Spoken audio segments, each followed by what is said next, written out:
Gracias por estar con nosotros en Diálogo de Impacto. Hoy vamos a abordar un tema muy importante. Yo creo que todos estamos cansados. No puedes encontrar otra palabra que resuma realmente lo que estamos viviendo con nuestros diputados.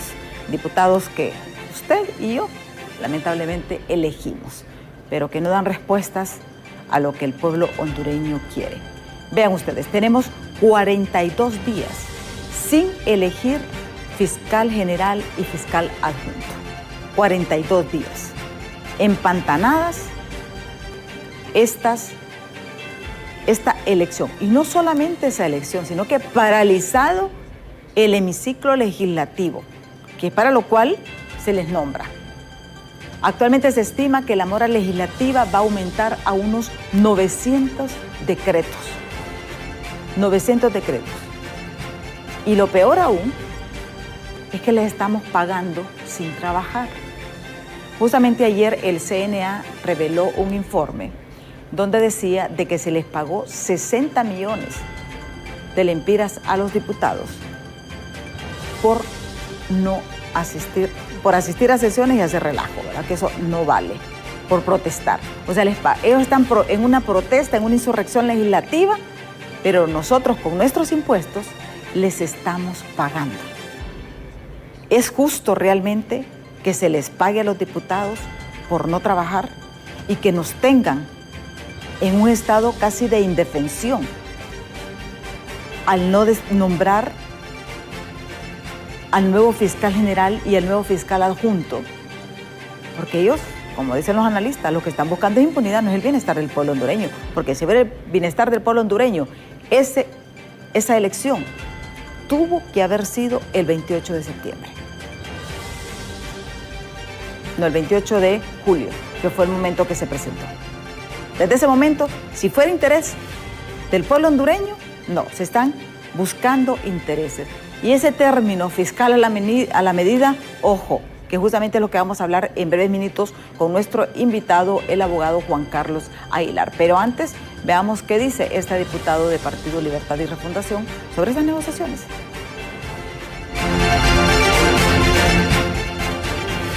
Para hacer justicia, para que las leyes se cumplan. Hoy por hoy, fiscal general del Estado y fiscal adjunto pasan por negociaciones, pero Partido Libertario quiere fiscal que vaya a hacer jurisdicción a los actos de corrupción monstruosos que los metan presos. Es decir, que van a seguir manteniendo ustedes, usted la postura de la comisión que ustedes ya de un inicio tenían. Es que mire, puede hacer otras propuestas, que es la que se está llevando a cabo. Recuerde que son 5, hay 2, dejar esos 2 por fuera y proponer dentro de los 3. Y se cree que va a ser cuando hicieron con Juan Orlando Herrera, que van a proponer los de afuera, los que están en la nómina, eso no lo vamos a permitir. Tiene que ser de los 5. Pero está proponiendo la oposición, PSH, que es Partido Nacional ahora, Partido Liberal, que es Nacional ahora, y el Partido Nacional, que vengan de fuera fiscales. Es decir, los que han quedado, no lo permitimos, de los 5. Entonces, los 3 que se están quedando por fuera, de ahí también se puede sacar la nómina.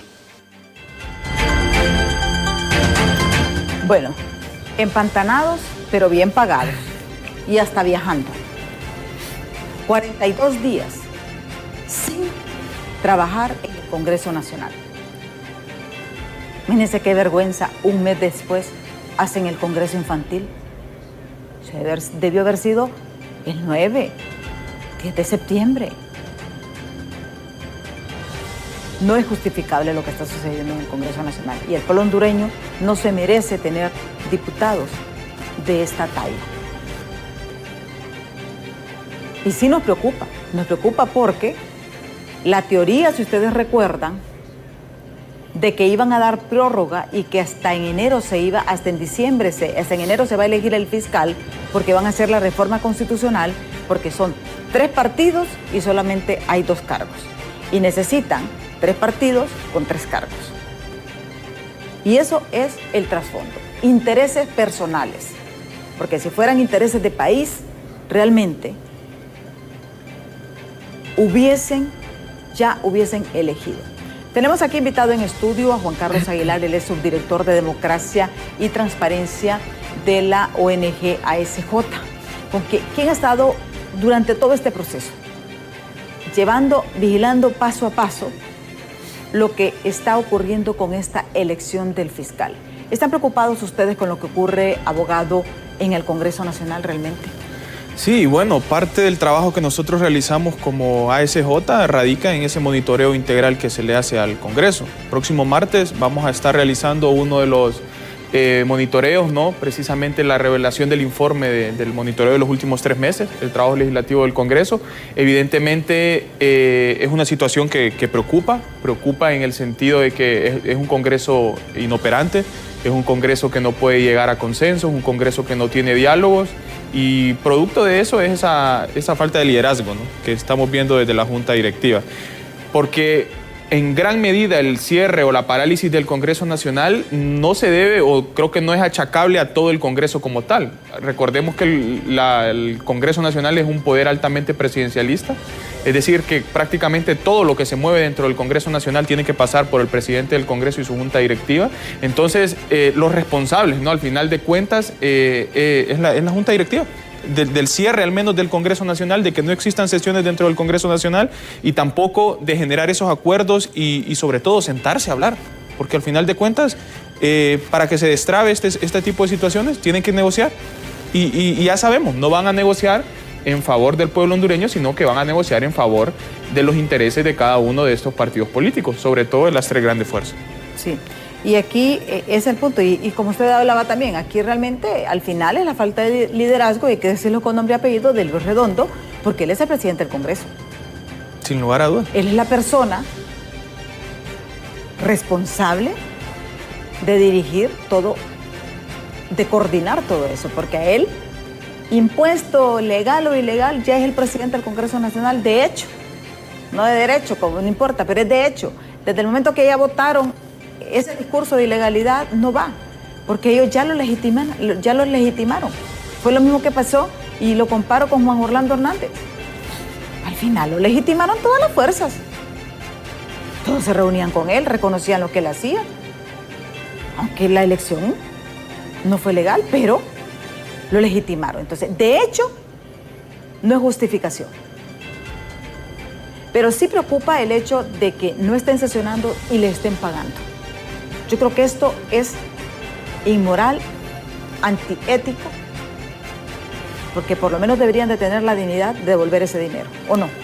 Sí, y mire, le doy un dato. De julio, agosto y septiembre, el Congreso solo en sueldos y salarios erogó 171 millones. Ahí estamos hablando de diputados propietarios, diputados suplentes y todo el personal administrativo que lleva el Congreso, que lastimosamente está maniatado, ¿no? Precisamente porque no hay actividad legislativa. Solamente diputados propietarios y suplentes han erogado 57 millones. Y de esos 57 millones, ¿en qué? O sea, ¿qué productividad ha tenido el país con respecto a esos 57 millones? Cantidad similar que se ha gastado en viáticos, y que inclusive, se lo busco ahora mismo, la cantidad de viáticos que se han erogado. En viáticos, la misma cantidad prácticamente, un poquito más. 57.9 millones de lempiras se han pagado en viáticos. Imagínense que le están dando viáticos y no están trabajando. Y de esos viáticos, sumémosle 6 o casi 7 millones de lempiras en viáticos para el extranjero. Y todavía no está incluido lo del viaje a Rusia. Y que según estábamos viendo, se ha anunciado también de que van a estar de viaje o de gira por China. Y al final de cuentas, creo que no es malo el hecho de que ellos puedan realizar esos viajes, de establecer esas relaciones internacionales, sino que vienen sin acuerdos. Entonces la gente lo toma, nosotros también lo tomamos, porque no existe una efectiva rendición de cuentas, ni de los fondos, ni de los acuerdos, en caso de que hayan generado algún acuerdo, lo toman como que se fueron de vacaciones. O sea, ¿qué pasó en la Morazánica? ¿Dónde estaba? En Rusia. El país está de vacaciones, el Congreso está de vacaciones, incluso yo no lo veo, y ustedes suman 40 días, 42 días, no sé. 42 días porque no se ha elegido realmente al fiscal, pero si sumamos las veces que nunca sesionaron, es mucho más. Es que este Congreso, para mí, y bueno, el monitoreo que hemos realizado nosotros, este Congreso está inactivo desde mayo, cuando fue el problema del CAF. Cuando estuvimos el problema del CAF, el Congreso se cerró hasta generar esos acuerdos o esos supuestos acuerdos que iban a generar para la aprobación y ratificación de esa acta del CAF. Posteriormente vuelven, la ratifican y la aprueban a la fuerza y lo publican, y después se van de vacaciones todo junio, que en junio les dieron 14.2 millones de lempiras en concepto de viáticos. ¿Por qué? ¿En junio? En junio, estaban de vacaciones y les dieron 14.2 millones de lempiras. Después de junio vuelven julio, agosto, y ahí apenas sesionan 9 veces. Entonces, han sesionado 9 veces apenas, y escucha este dato, de esas 9 sesiones, apenas 8 de 128 diputados fueron a las 9 sesiones. 8 de 128. Y de esos 8 tenemos a personas que integran la Junta Directiva, como la abogada Smith, el Redondo, Russell Tomé, por ejemplo, que son los que tienen esa asistencia perfecta con apenas esas 9 sesiones que se desarrollaron en 14 días y se tradujeron a 47 horas de trabajo en 3 meses. Entonces imagínense, a usted si le van a pagar su salario íntegro, todavía le van a dar viáticos, todavía le van a aprobar subvenciones, que ese es el nuevo fondo departamental, las subvenciones. Sí. Si todavía le van a dar otras prebendas como vehículos, seguridad, combustible. Me equivoqué de profesión, yo mejor me voy a lanzar de diputada. A la parte política, pero bueno, lo que tenemos... ustedes, estamos hablando, vaya, 59.9 millones de lempiras en salarios. ¿Cuántos medicamentos pudimos haber comprado? Estamos viendo los hospitales sin medicamentos, porque contrario, y yo lamento, y aunque el ministro se moleste, nosotros casi, por lo menos 3 veces a la semana, este canal de televisión va a hacer monitoreo a los hospitales. Y nosotros, no hay medicamento, no hay consulta. Pero eso es otro aspecto inoperante que tiene la Secretaría de Salud. Ahí hay dinero, ahí hay dinero. El ministro. Ahí es la mala gestión, la mala planificación y la no coordinación Salud. También cuando se elimina el fideicomiso, porque ese fideicomiso al menos tenía penalización para el que no entregaba el medicamento. Ahorita no hay absolutamente nada. Pero le voy a ser sincero, ya lo de fideicomiso es historia. No, claro. Ya pasó el tiempo, ya ellos ya van a cumplir casi 2 años. Pero tiene consecuencias también. Sí, pero ya pasó 2 años, ya tuvieron que haber buscado otro mecanismo. Yo justifico lo del fideicomiso por X, Y, Z razón que quiera. Ok, lo cancelaron, macanudo. Hubo problemas 1 año, pero ya vamos por 2.º año y acá estamos finalizando. ¿Y qué decir en educación? Con esos 59.9 millones, ¿cuántos maestros se pudieron haber contratado? ¿Cuántas escuelas se pudieron haber reparado? Que manden esos diputados ese dinerito a reparar las escuelas, a ver si es cierto, pero que la publiquen. O sea, y todos se rasgan, porque lo que conversábamos un poco, aparecen como que están sacrificando, mentiras, están negociando cuestiones personales, no están negociando cuestiones de país. Y este término, se están repartiendo el pastel. ¿Por qué usted cree, abogado, de que no se llega a un acuerdo? Porque ellos en pláticas están. Y en pláticas están desde que comenzó, desde que se ganó la elección. O sea, desde noviembre que se ganó la elección, se están en pláticas. ¿Qué es el verdadero trasfondo de esto? Porque hay alarmas. Se cree, por ejemplo, de que se va a sacar un fiscal, una tercería, porque recordemos también que hay varios recursos que se han presentado en la Corte Suprema de Justicia sobre el trabajo de la Junta Nominadora. Proponente. De la Junta Proponente. Entonces, ¿qué es lo que se está moviendo ustedes a perspectiva? ¿Cuál es el análisis que ustedes han hecho como esta ONG pues, que da seguimiento a la parte política en el Congreso Nacional? Una parte la respondí a usted. El pastel no está repartido en 3 todavía. O sea, lo que se busca y lo que aspiran los políticos es hacer esa repartición del partido en 3 vías, ¿no? Usted lo decía hace un rato, el tema del fiscal general y el fiscal general adjunto, constitucionalmente ese puesto pues tiene 2, o sea, el general y el adjunto. Se habla del director de fiscales que podría entrar en una reforma constitucional precisamente para otorgarle ese rango constitucional y a partir de ahí poder generar, ¿no?, esa protección para los 3 partidos políticos. ¿Y qué es lo que están buscando los partidos políticos? Sobre todo, y hoy por hoy creería yo que la oposición y el oficialismo pues cuidándose las espaldas de cara al futuro también, ¿no? El hecho de evitar situaciones como las del día de ayer, que procesen a los políticos. Tener una persona o algunas personas, y no quiero decir generadores de impunidad, aunque al final de cuentas eso podría llegar a ser, pero que les brinde un manto de protección dentro del Ministerio Público que no les permita esa judicialización a los políticos. Pero mire, si eso se llega a dar, y con el simple hecho, creo yo, de buscar una tercería que esté fuera del listado de los 5 candidatos que remitió la Junta Proponente, no tenemos ICE en el país. Naciones Unidas no se va a prestar a instalar una comisión internacional contra la impunidad de la corrupción en Honduras si el Ministerio Público no es autónomo, si el Ministerio Público no goza de esa independencia funcional precisamente para poder judicializar casos de corrupción. ¿Cuál fue el éxito que tuvo la MASI? Porque la MASI para mí fue exitosa, a pesar de las limitaciones que tuvo en presupuesto, en personal técnico, pero se le abrió la puerta del Ministerio Público. Y por eso puso en aprietos a la clase política. Y por eso la clase política también decidió expulsarla del país. Entonces, el brazo legal que podría llegar a tener la Sisi es el Ministerio Público. Pero si es un Ministerio Público que está cooptado por los políticos, difícilmente Naciones Unidas se va a prestar para instalar una comisión en este país. Y es que siempre trascendió, o sea, extraoficialmente trascendió de que había un acuerdo, un compromiso de los tres partidos de apoyar a Mario Urquía, y eso trascendió, se filtró, muchos diputados lo revelaron. Lamentablemente él fue excluido de este proceso, porque recordemos, Mario Urquía fue de la Junta Nominadora para la Corte Suprema de Justicia. Él ayudó a que muchos de estos magistrados que están actualmente llegaran. Y es normal todo esto. Pero la cuestión es que él es afín a un alto dirigente del Partido Liberal.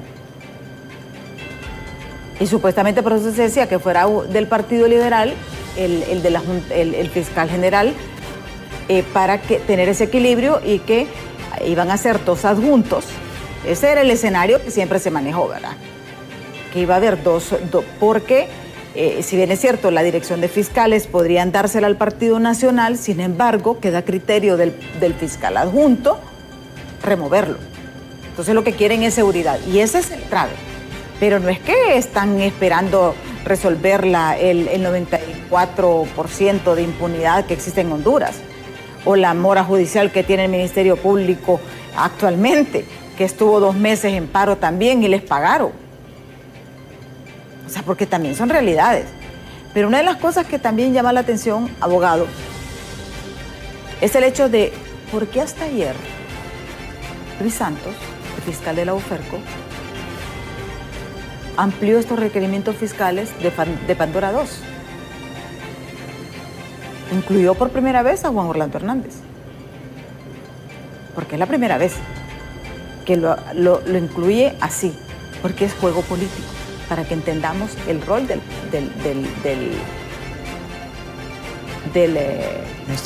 Ministerio Público, la importancia que tiene el Ministerio Público en todo esto. Pero vean lo que le respondió Pepe Lobo, porque es interesante ver diferentes puntos de vista. Y nosotros aquí lo único que queremos es que usted se forme su propia opinión de lo que está ocurriendo. Que no nos generen faltas de expectativas de que son redentores de la justicia. No, mentira, se están repartiendo y están cuidando las espaldas. Y los que están negociando su impunidad dentro de los partidos políticos. Y ya van a saber por qué, más adelantito. Pero antes veamos lo que dice Pepe Lobo. Que no he visto aún el requerimiento fiscal. Entonces me anticiparía un poco quizás a los hechos, pero entiendo que a mí me hacen una acusación por fraude, entiendo yo. Hace algunos días yo estuve en la fiscalía, declaré, son temas que no he incumplido ningún código ni la Constitución. Yo lo que hice en mi función como presidente de la República es de acuerdo a solicitud, ¿verdad?, de un secretario de Estado o 2, qué sé yo, dar la orden de que podían, pues, a Finanzas, para que Finanzas analizara. Eso no es una decisión del presidente. El presidente solo dice que está de acuerdo y Finanzas tiene que analizar la documentación para ver si corresponde. Lo que después suceda del destino que se da a los fondos, si es diferente a lo que se ha planteado, o si únicamente es una solicitud de traslado, sin detallar para específicamente el tipo de proyecto y nada. Y justamente le agregaba algo y decía que también era una manera de presionar al Partido Nacional con lo de la elección del fiscal, porque hay que reconocer, el Partido Nacional no tiene una figura sólida en estos momentos de negociación en esta situación. porque aunque se hable, es mentira, se está negociando, vaya, por el Partido Nacional está negociando Tomás Zambrano, David Chávez. Y no sé si está entrando papi a la orden también, ¿verdad? Desconozco. Por el Partido Liberal está Gianni Rosenthal, Carlos Flores. Y Segura, Mario Segura, el jefe de bancada. Y cada uno está defendiendo sus intereses, ¿verdad? Claro. Al final, quien no está negociando nada es Luis Redondo, porque hay que reconocerlo, porque no tiene nada que negociar. Como él está solo. ¿Ah? No tiene liderazgo, porque él maneja la agenda de Libre. Él maneja la agenda nada más. Sí, entonces, y estas son las cosas que en este contexto tenemos que analizar.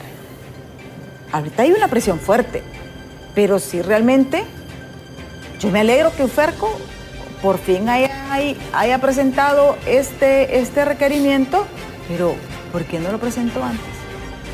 ¿Ah? Juan Orlando ya había salido del país, fue capturado el 15 de febrero del año pasado. Entonces, aquí es donde vemos realmente todas las presiones que se están dando y de ambos bandos. Claro. De ambos bandos. Sí, y mire, y creo que el tema, y no es justificarlo porque ha tenido más de un año desde que se le otorgó superpoderes también a Uferco, ¿no? Donde sí, si bien es cierto, sí tuvo un aumento del presupuesto, pero también Uferco fue mermada, ¿no? En cuanto a su personal, porque Uferco, antes UFESIC, fue, ¿no? Una fiscalía especializada en red de corrupción, pero élite, ¿no? Entonces, antes de esos superpoderes, quizás sí se podía tener, ¿no? Esa condicionante de que si el fiscal general, para el caso Chinchilla, pues no aprobaba los requerimientos fiscales, pues estos no salían. Pero, como decía usted, ya ha pasado más de un año de que ese decreto que le dio los superpoderes a Uferco, que incluso va a estar vigente, y que mira, ahí está la traba siempre, la piedra, ¿no? De los políticos, del mismo Congreso Nacional. Esos superpoderes se acaban al nombrar un nuevo fiscal general. ¿Cómo pensó Libre ese decreto, esa realización de esta ley? Es decir, te doy superpoderes hasta que llegue mi fiscal y luego mi fiscal que tome las decisiones en función de ejercer esa acción penal pública. Hay muchas condicionantes, muchos desafíos dentro del Ministerio Público y por eso la importancia de tener también un gerente. Porque al final de cuentas el fiscal general llega a gerenciar el Ministerio Público. Él no es que se va a sentar y se va a poner a investigar, no. Ese trabajo hasta cierto punto lo cumple el director de fiscales, que es quien el que está a cargo de o está vigilante, ¿no? De las investigaciones que se podrían llegar a realizar. Pero es un Ministerio Público que está colapsado en sus procedimientos, es un Ministerio Público que vemos que viene de una huelga, ¿no? Una huelga de fiscales que dejó situaciones incluso lamentables, ¿no? En violaciones a derechos humanos, no se levantaban ni cadáveres. Y que al final de cuentas va a ser un reto bastante grande que va a tener este fiscal general en función de los elementos, del orden que pueda llegar a tener el Ministerio Público y de poder lograr y tener al final una verdadera independencia y una autonomía dentro de ese Ministerio Público que pueda judicializar las causas. Este gobierno inició con mucha legitimidad, inició con mucha esperanza todavía y con mucha expectativa de la gente, y creo que por eso la masiva votación que tuvo, también por eso se le exige un montón, pero al final de cuentas han reflejado y nos han dejado claro que quienes están gobernando es la clase política tradicional. Quizá en otros puestos, en otras instituciones públicas, hay jóvenes que piensan diferente. Incluso yo muchas veces debato con algunas de las personas que están ocupando algún cargo en Libertad de Refundación y uno les dice, o sea, creo que vos sí querés un cambio para el país, pero quien está gobernando ya gobernó este país en algún momento. O sea, y es esa misma clase política. Y usted lo decía ahorita, ¿quiénes están negociando? Esos son los que mandan políticamente hablando en este país. ¿Y quién es? Es la clase política del pasado, la clase política que tiene las mismas costumbres, las mismas tradiciones, en donde no importa el Estado de Derecho, donde no importa la ley, no importa la institucionalidad, sino entre más rápido la cooptamos, más rápido podemos aplicar el modelo político en función del continuismo, porque esta gente ya está pensando en el otro periodo. Ni siquiera está pensando en cómo terminar bien estos 2 años, sino está pensando en cómo nos quedamos de cara al próximo periodo. Y lo mismo para la oposición. Y ese es el problema de Honduras. Tenemos una oposición destructiva. Y eso lo tuvo Libre en algún momento. O sea, aquí los partidos cuando están en la oposición no tienen una oposición constructiva, sino que es una oposición destructiva. Es decir, oponerse a totalmente todo lo que el oficialismo proponga, sea bueno o sea malo. y eso es lo que nos tiene estancados como país también, y eso es lo que hace que no exista ese debate de calidad dentro del Congreso. Eso es lo que permite que los acuerdos también no sean acuerdos de calidad que lleven a mejorar las condiciones de vida de la población hondureña y que son situaciones lamentables al final de cuentas porque no permiten el avance del país, sino que más bien permiten ese estancamiento del status quo a nivel legislativo. Exactamente, tenemos que irnos a pausa, pero cuando regresemos, bueno, ya tenemos también algunos mensajes que nos han escrito al 3182-5600, porque también es importante su perspectiva. Yo, como les digo, lo que vemos es ver el panorama desde un punto de vista como hondureños, porque yo planteo este programa y se lo juro, como lo que yo quiero para mi país, lo que yo quiero que se haga en el Congreso. Estos diputados que voté por ellos, y que les juro que a muchos de ellos nunca más les vuelvo a dar el voto, porque me han decepcionado, nos tienen decepcionados. Pero es lo que tenemos, pero también hay reacciones. Reaccionó la ex primera dama, Ana García de Hernández, sobre esta acusación, y también un nuevo elemento, la presión de los alcaldes liberales sobre la bancada. Está saliendo una cuarta fuerza. Porque ¿qué es lo que ellos están pidiendo? Lo vamos a analizar. Ellos emitieron un comunicado después de esta pausa, así que no nos cambie, que ya volvemos.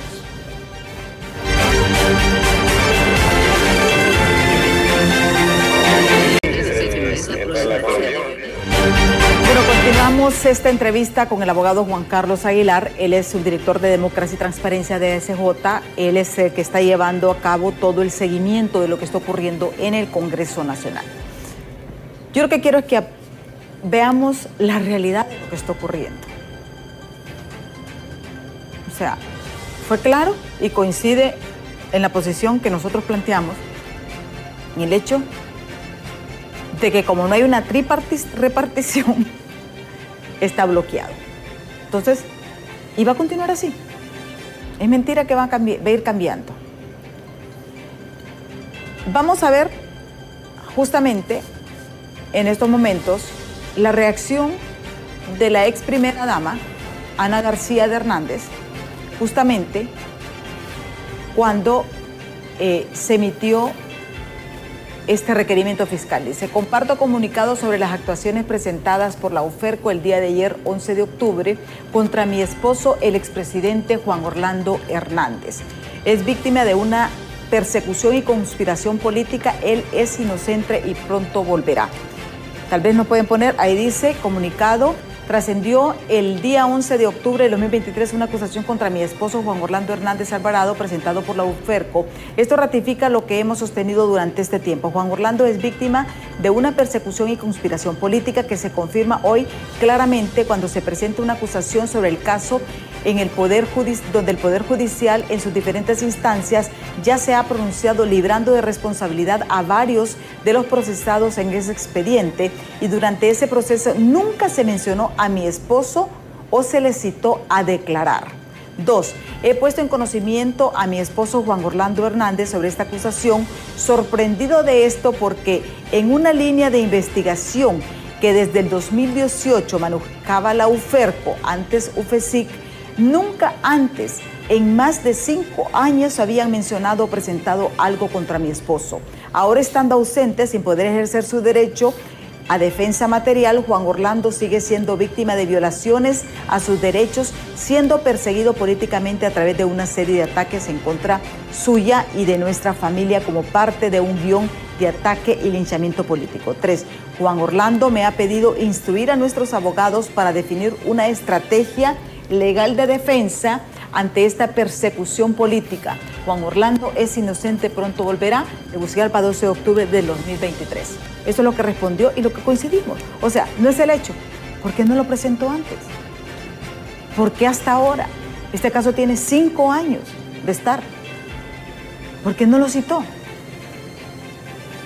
Y mire, yo sé que había también una presión, porque hay que reconocer, Juan Orlando era el amo y señor de este país, pero por lo menos el intento que mandó la citación, pero él dice, sí, nunca me citaron. Y esas son las cosas que nos ponen entredicho realmente sobre el trabajo de la UFERCO, que yo entiendo que es un trabajo que he llevado, pero prestarse a un juego político en estos momentos tampoco creo que es correcto. Y ese es el punto, pues. Está bien, magnífico, que se investigue. Pero ¿por qué no se presentó antes? Pero hay otro elemento que viene a ponerle más condimento a la situación. Y es justamente los alcaldes liberales. Han emitido un pronunciamiento en el cual están pidiendo que, dice, nosotros, alcaldes y alcaldesas electos por la voluntad de nuestros pueblos y en legítima representación democrática, nos dirigimos al pueblo hondureño y específicamente a la directiva del Consejo Central Ejecutivo y bancada de nuestro Partido Liberal para exponer nuestro rechazo a la postura que han adoptado en las decisiones que les corresponden en el Congreso Nacional por lo siguiente. El pueblo hondureño votó por un cambio y confió el gobierno a la primera mujer presidenta de nuestra historia. Que es para que su gobierno no fracase y desconocer la voluntad democrática del soberano pueblo. Que es evidente que el pueblo hondureño está harto de la clase política porque dejan entrever que su único y principal objetivo son los intereses particulares o de interés y no de interés general de la población para lo que fueron electos. 3. Que nuestro partido cada día se hunda más por desconocer el mandato del pueblo y en lugar de apoyar al actual gobierno legítimamente electo, hace balanzas con quienes tanto daño y pobreza han generado a nuestro país. Que el pueblo hondureño espera se imponga la justicia y se combata la corrupción, para la cual es indispensable la elección de un nuevo fiscal en complemento a las buenas intenciones del actual gobierno. Por tal razón y en nuestro legítimo derecho exigimos a los diputados liberales que se respalde la decisión del pueblo hondureño expresada en las elecciones recién pasadas, abandone las prácticas negociadoras del pasado y respalden la propuesta de la bancada de Libre para la elección del fiscal. Basamos nuestra exigencia en la voluntad manifiesta del gobierno de la presidenta Xiomara Castro de generar soluciones a las grandes necesidades, impulsando la descentralización del Estado a través de las municipalidades sin distinción de colores, en espera que se rectifique su posición y por el bienestar general de la población se apeguen al mandato popular y respalden la moción de Libre y se establezca una alianza legislativa donde seamos protagonistas impulsando al gobierno legítimo que escogió el pueblo.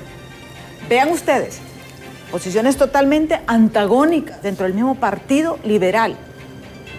¿Por qué? Porque los alcaldes, hay que decirlo, los alcaldes dependen de los desembolsos para hacer proyectos en sus comunidades. Y al romperse una alianza, realmente ellos se ven afectados. Y recordemos, las alcaldías liberales están casi todas en este corredor seco, están siendo fuertemente azotados por la hambruna y la inseguridad alimentaria. ¿Cómo ve el panorama esto? ¿Cómo ve estas dos posiciones? La posición de la ex primera dama, ¿cómo ve usted la posición de los alcaldes liberales? Bueno, en un primer momento la posición, mejor dicho, de la ex primera dama en dos vías, ¿no? Primero, ¿por qué la UFERCO o antes UFESIG, en el 2018 ya era UFESIG, el no presentar un requerimiento fiscal, no convocar a un citatorio inclusive al presidente de la República, que más allá de si se presentaba el requerimiento fiscal o no, estoy seguro que hubiese atendido la situación, más por mostrar ese mensaje políticamente correcto de mi apego a la ley, mi apego a lo que se está realizando. Lo otro es, ¿qué político que es procesado o acusado reconoce en algún momento la acusación? Siempre el discurso o siempre el argumento es que hay algún tipo de persecución política, ¿no? Y eso lo vamos a seguir, lo hemos visto, lo estamos viendo y lo vamos a seguir viendo absolutamente siempre, ¿no? Pero por eso, para evitar esas persecuciones políticas de que ellos hablan, es que buscan la negociación. O sea, no es una casualidad que el tema del fiscal general lleve 1 mes y medio de retraso en función de su elección. Este fiscal tuvo que haber sido electo por lo menos el 30 de agosto para tomar posesión el 1 de septiembre, tal y como lo establece la Constitución de la República y la ley del Ministerio Público. Pero ¿qué pasa? Las fuerzas políticas no están protegidas.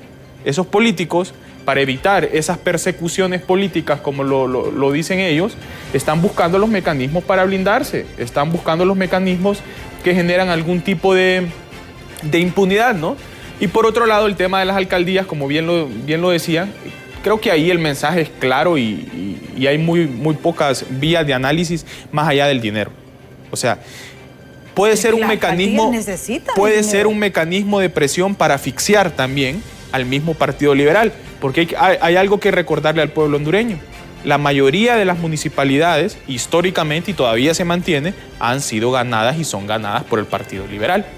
Entonces, parte de no generar esos desembolsos a tiempo no les permite el cumplimiento de sus actividades, no les permite el cumplimiento de las acciones también dentro de la municipalidad, y obviamente al no cumplir la gente, a los alcaldes les genera una preocupación, porque los alcaldes en la mayoría de los municipios son alcaldes que perduran en el tiempo, que llevan 3, 4, 5 periodos. Entonces, ese asfixiamiento económico, a ellos los ponen aprietos. Entonces, ellos replican, porque esto al final es un efecto dominó, una cadena de efecto dominó. Entonces, al poner en aprietos a los alcaldes, ellos esa presión la replican a sus 22 diputados que tienen dentro del Congreso Nacional.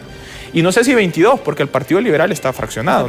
Hay como 3 bancaditas. Exactamente, lo mismo que le pasa a Libre, con la gente que está con Mel Zelaya y Xiomara Castro, y la gente que está con Jorge Cálix también, que entiendo que son cerca de 18 diputados, de los 50.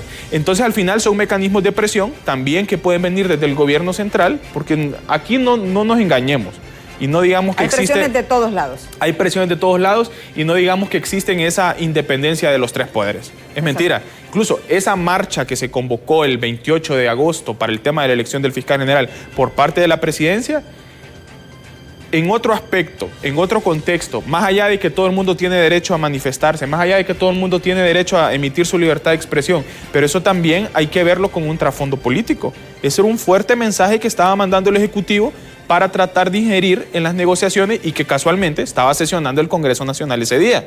Entonces, son mecanismos de presión que hay que verlos, que hay que analizarlos y que hay que ver que no existe esa complementariedad de poderes sin esa insubordinación, ¿no? Sino que buscan siempre el Poder Ejecutivo, sobre todo, para buscar que el Poder Legislativo y el Poder Judicial estén alineados a ellos y la burbujita o la isla que anda flotando siempre, el Ministerio Público también lo tengamos para lo que hizo Juan Orlando y no nos perdamos. Solo que esto con otra ideología, y por eso es lo que dicen ahora. Eso ya no se trata de ideologías, esto se trata de defensa de la democracia, de defensa del Estado de Derecho, de defensa de las institucionalidades. ¿Por qué? Juan Orlando, con un proyecto basado en la derecha, Libertad de Refundación con un proyecto basado en la izquierda, pero ¿qué es lo que están haciendo? ¿Qué es lo que quieren hacer? Y le pongo un ejemplo regional, Bukele, con un proyecto basado en el centro, vaya, ni izquierda ni derecha, pero ¿qué están haciendo?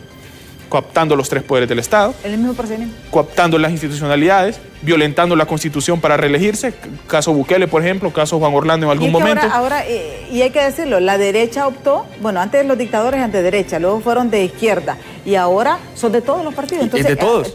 O sea, ya no se hay ideología. No hay ideología, en eso no hay ideología. Miren, sobre esta reacción, sobre esta posición de los alcaldes liberales, justamente reaccionó el presidente del partido y designado presidencial, Salvador Narrala, porque para que vean diferentes contextos, dice: estimados alcaldes y alcaldesas, la voluntad del pueblo fue que gobernáramos juntos Xiomara Castro y PCH. Eso no se está cumpliendo. Si se elige un fiscal afín al Partido Libre, todos ustedes y los hondureños no tienen terrenos, casas, bienes, tengan la seguridad que, al igual que Cuba, que Venezuela, donde al principio de sus revoluciones Fidel Castro y Hugo Chávez le dijeron a sus seguidores que no perderían nada, serán expropiados y pasarán al poder del Estado, se acordarán de mí.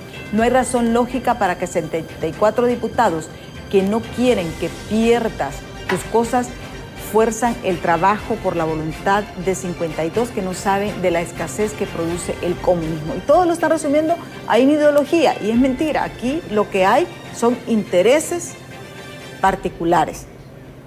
No es ni izquierda ni derecha, porque tenemos dictaduras de ambos lados. De acuerdo.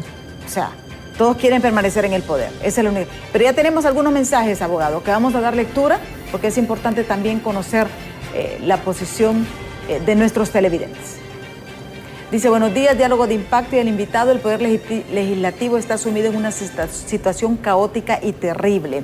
Se ha vuelto inoperante e improductivo. El que preside el Congreso Nacional parece una marioneta de los caprichos dictados por otro poder del Estado, el Ejecutivo. Realmente es el peor Congreso Nacional que ha tenido Honduras desde que se volvió a la democracia en 1982. La única esperanza es que en enero de 2024, cuando se elija la nueva Junta Directiva, elijan otras personas y que no sigamos con los mismos. Pero recordemos que la elección solamente es para el resto de la Junta Directiva, no para el presidente. Y eso puede entrar en la bolsa de negociación precisamente para elegir el fiscal. ¿Usted cree que está en riesgo la cabeza de Luis Redondo para este proceso de nueva elección? Mire, si lo vemos desde la perspectiva legal, no. Pero entendiendo, entendiendo la coyuntura política y cómo nos ha reflejado históricamente que se maneja la ley en este país, yo no descartaría la remoción en algún momento de Luis Redondo. Así como se impuso ilegalmente, se le podría remover también ilegalmente, y es de lamentar porque al final de cuentas uno es garante de que existe un cumplimiento de la ley. Pero no nos olvidemos.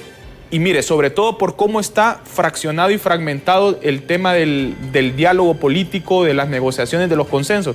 Esto en diciembre, esto en enero puede llegar a ser una sola bolsa de negociación, en donde se incluya los comisionados de la Unidad de Política Limpia, que esos están pendientes desde mayo. Sí, pero eso ya está negociado. No, claro, pero va a ser una sola negociación. Y justamente aquí lo dijo, si ustedes recuerdan, cuando tuvimos aquí al vicepresidente Russell Tomé esta semana, él dijo, es una negociación grandota la que estamos haciendo. Porque no están en capacidad de sentarse a negociar por pedacitos. Exactamente, y se designaron, se dividieron. Es Carlos Zelaya el que está negociando con el Partido Nacional y es Russell Tomé el que está negociando con PCH, con el Partido Liberal. Entonces, ahí es donde uno dice la falta de liderazgo manifiesta de Luis Redondo, porque todas estas negociaciones, quien han sido llevadas a cabo, ha sido por el presidente del Congreso Nacional. Pero ahí donde mira, como no tiene la fuerza, no tiene el respaldo, tampoco le confían ese tipo de negociaciones porque carece de ese liderazgo. Prácticamente no confía. ¿Usted que es libre al final no confía en no, porque al final de cuentas ahí se refleja y ni siquiera es las ideas de él. Luis Redondo es la persona que mueve la agenda. Puede ser como el secretario que tiene Libertad de Refundación dentro del Congreso Nacional, que es quien mueve esa agenda política y la parálisis del Congreso es un reflejo de que la agenda que se está moviendo dentro del Congreso Nacional es la agenda de Libertad de Refundación. Si tuviésemos una agenda de país, ¿por qué la necesidad de cerrar el Congreso? Sí. El tema del fiscal general y el Ministerio Público es lo único. Volviendo aquí, ¿cuál es el miedo de sesionar? ¿Por qué no sesionan? ¿Por qué no convocan? Y le ganan el valor. Yo lo voy a ser sincera. Le ganan el valor. Porque no van a llegar a nada, porque no hay acuerdo. Exacto. Y pueden seguir trabajando en otros temas. Este país está en una multicrisis. Mire, tenemos el presupuesto, que el presupuesto al final nos afecta a todos los hondureños. Pero no tenemos más mensajes que vamos a dar lectura. Dice, buenos días, licenciada Enma. Lo que él dice es muy cierto. A los políticos lo único que les importa es llenarse los bolsillos de dinero. El pueblo es culpable de eso porque se venden por nada. Ya es tiempo que el pueblo levante cabeza y no votar por los mismos. Este gobierno es igual o peor que los anteriores. Hay que comprender que a los políticos, y lo digo en general, no les importa el pueblo. Nunca les ha importado el pueblo. No sigamos en lo mismo. ¿Cómo es posible que a estos congresistas se les esté pagando? ¿Qué significa? Este gobierno también es corrupto. ¡Qué vergüenza! Saludes, Alberto. Vamos con el otro mensaje. Buenos días, ACJ no tiene catadura moral para opinar absolutamente nada del actuar del gobierno. Ellos fueron aliados de Joe y sus aliados delincuentes siguen siendo aliados de los corruptos que quieren seguir manejando en el país. El pueblo sabe todo. Saludes, Luis Guzmán. Esto pues son algunos de los mensajes, comentarios. No, o sea, parte es el reflejo, ¿no? Y esa pluralidad de ideas que puede llegar a tener la población hondureña. En el primer mensaje, pues, se manifiesta esa indignación, ¿no? Ese rechazo que tiene que tiene la población hondureña, que pasó de ese 68% de aceptación y de que se materializó en las urnas cuando inició este gobierno, a que hoy por hoy es un 80% el que rechaza a este gobierno, al menos de forma total o de forma parcial, la gestión que se está realizando. Porque el Congreso es un ejemplo de lo que pasa en este país. Este país está paralizado. Sí. Este país no tiene avances en nada. Sí. Y con respecto al otro, lo invitamos a que visite la página de ACJ. Ahí están todos los informes, tema hospitales móviles, tema del corredor seco, ASJ fue quien impulsó que se cerraran las alianzas público-privadas, por ejemplo. Todo el trabajo que se realizó con el tema de MASI. ASJ participó en la selección de los fiscales y jueces del circuito anticorrupción, que revisando estadísticas, ese es el juzgado que mejores resultados. Lastimosamente lo cerraron no hace mucho y lo cerró libre. Lo cerró el Poder Judicial. No, aquí tuvimos a la coordinadora y ella nos explicó que el problema es que no había ningún movimiento. Entonces no es que se cerró, sino que se dieron cargas. Pero ¿por qué no hay movimiento? Por la misma fiscalía, ¿no? Exactamente. Entonces, porque ¿qué está pasando? Incluso, imagínese usted que un juicio en materia de corrupción, aquí lo dijo la abogada, la coordinadora, tuvo un costo de 7 millones de lempiras. Un costo un caso de corrupción, porque no los mueven. Y en el 2021-2022 costaba 2.6 millones de lempiras. Ese es el costo, porque no lo mueven. Tenían más desde noviembre, desde diciembre del año pasado, no habían hecho ningún movimiento. Entonces, ¿qué sucede? Repartieron carga, porque ahora les pasaron otras cargas porque los tenían a los otros esperando, porque no había movimiento dentro del Ministerio Público. No se presentaba, y si el Ministerio no mueve la acción, no pueden ellos actuar como jueces, ¿verdad? Y esas son parte de las realidades que hay que ver. No, sí, es una realidad, pero también y eso pasa en todo. O sea, un proceso como tal, y por eso también los fiscales tienen que saber qué judicializar, porque un proceso como tal tiene un costo. Y muchas veces lo que se judicializa, cuando por ejemplo en casos de corrupción se judicializa bagatelas, o sea, casos de 100,000, 200,000 pesos. Es lo que hablaba yo, y dice ella que parte de esos casos que resolvieran son los bagatelas, pues. O sea, costaba más el proceso del juicio que el dinero que se perseguía. Que se perseguía. El tiempo se nos ha agotado, abogado. Muchísimas gracias por habernos acompañado. No, a la orden, Emma, y estamos en la disposición de volver al programa. Esperamos haber aportado las ideas y el análisis sobre todos estos temas importantes y hacerle el llamado al Congreso, ¿no? Ya el próximo martes van a sesionar. Esperemos que lo hagan con madurez política. Esperemos que puedan realizar una negociación, esperemos que pueda existir esa, aunque se ve lejana, ¿no? Una elección del fiscal general y fiscal general adjunto, y si no, pues que simplemente regresen a trabajar. Este país necesita que ellos estén sesionando, que estén aprobando, que devenguen el sueldo. Que estén aprobando leyes que devenguen el sueldo, y que paralelamente, si no se han generado los acuerdos, pues sigan negociando esa elección del fiscal. Y eso es lo más importante. Bueno, nosotros como medio de comunicación vamos a estar al pendiente de lo que ocurre en el Congreso Nacional. Muchísimas gracias por su atención. Yo les invito a que continúen con Hola Honduras, y yo, si Dios quiere, les espero mañana en punto de las 7 de la mañana aquí en Diálogo de Impacto. Hasta mañana.